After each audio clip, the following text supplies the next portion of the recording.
How a Southerner Shed His Racism.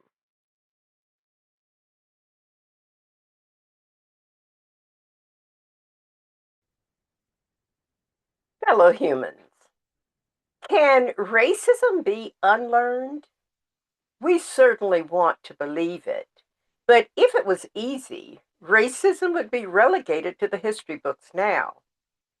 Racism is cited daily to explain human conflicts on an individual and a societal level. But what is racism? More than dislike, racism is learned. It is a belief system that humans use to distinguish who is more worthy based on skin color and other characteristics of a biological ethnic group. Racism is the use of erroneous construct, meaning made up, of biological race to base the merits and deficits of members of an entire ethnic group.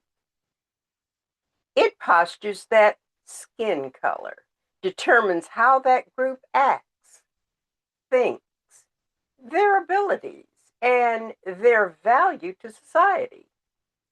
It says the genes make the person. Now, if nobody really believed this, and today we know that all people have equal levels of ability to contribute given opportunities, then why do we still have an issue with racism? It's complex. The question before us is, can racism be unlearned?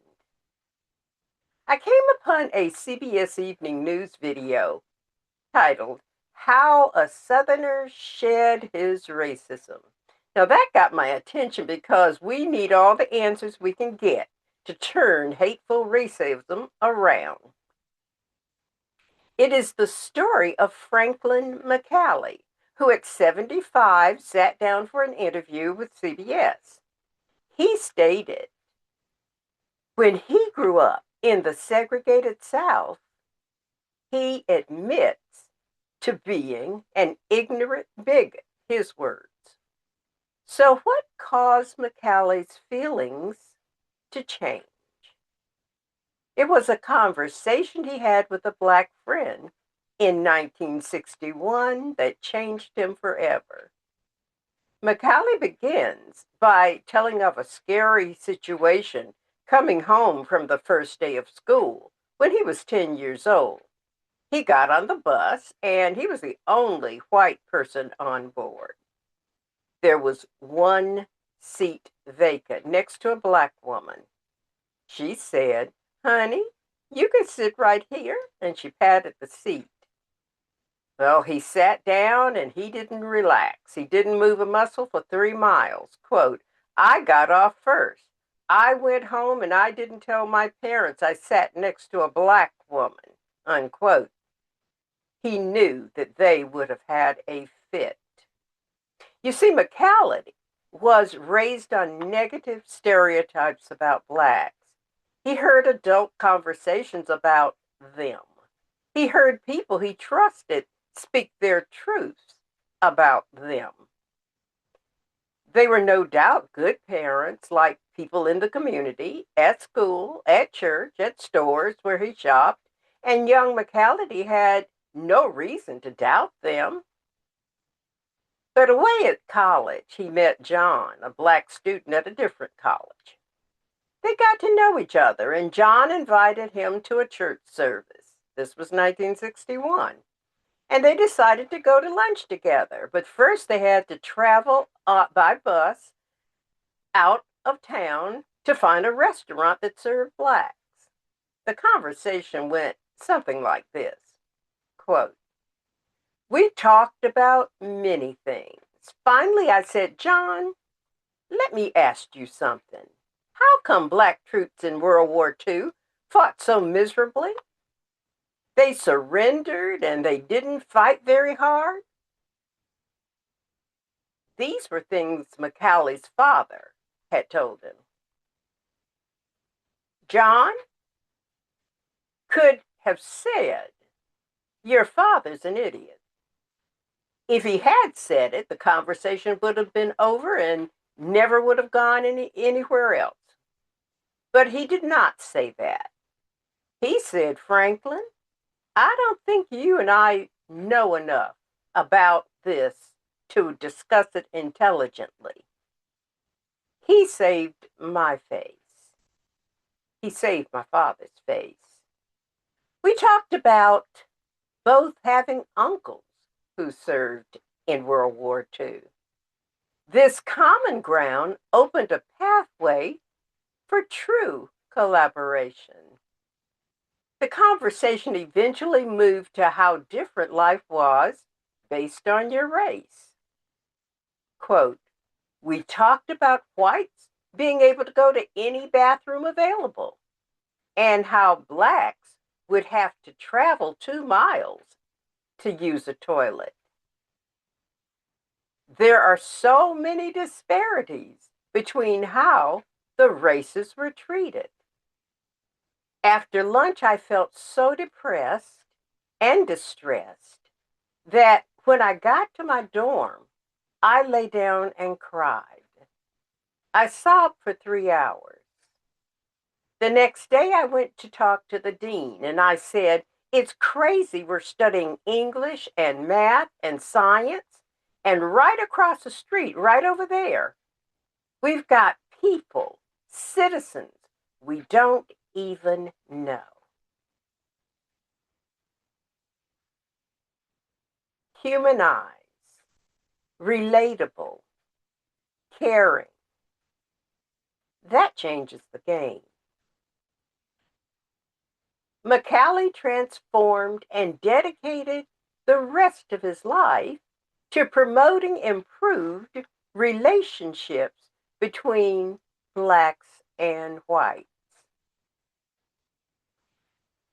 This aired over 10 years ago and has received more than 6 million views and over 12,000 comments, several from students at the high school where McCallie served as principal.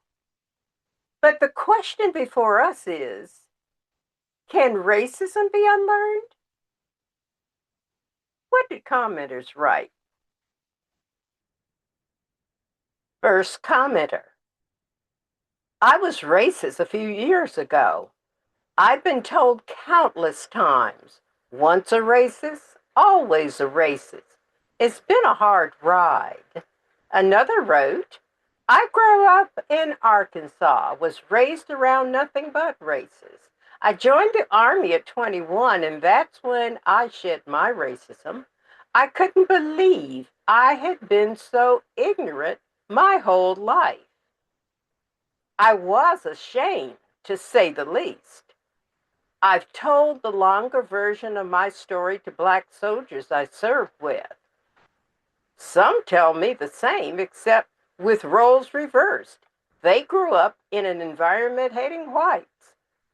I have connected with them as friends on a deeper level because of it.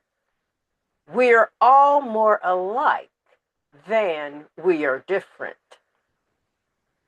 Another: "After my dad sold his business, he started volunteering with old people.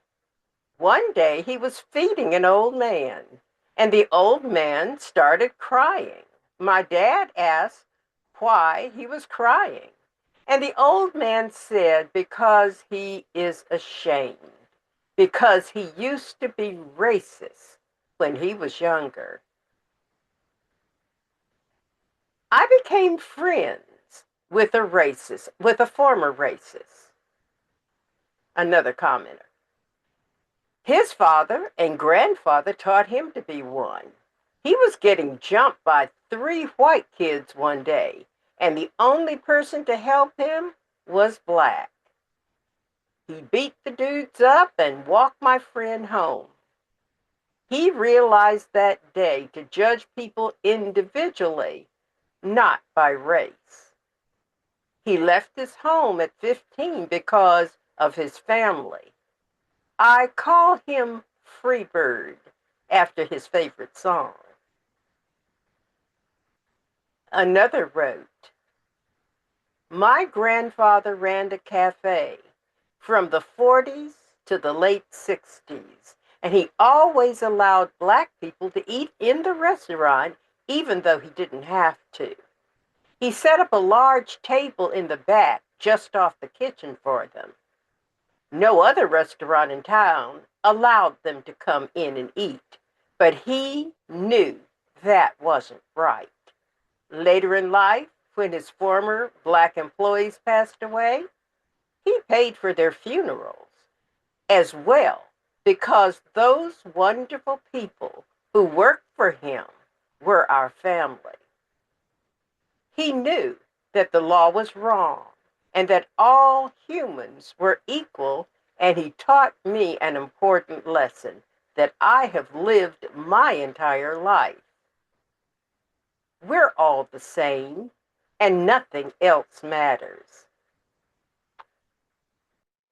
What do you think? Please subscribe, comment, and share. Let's talk race now. What topics would you like to learn more about?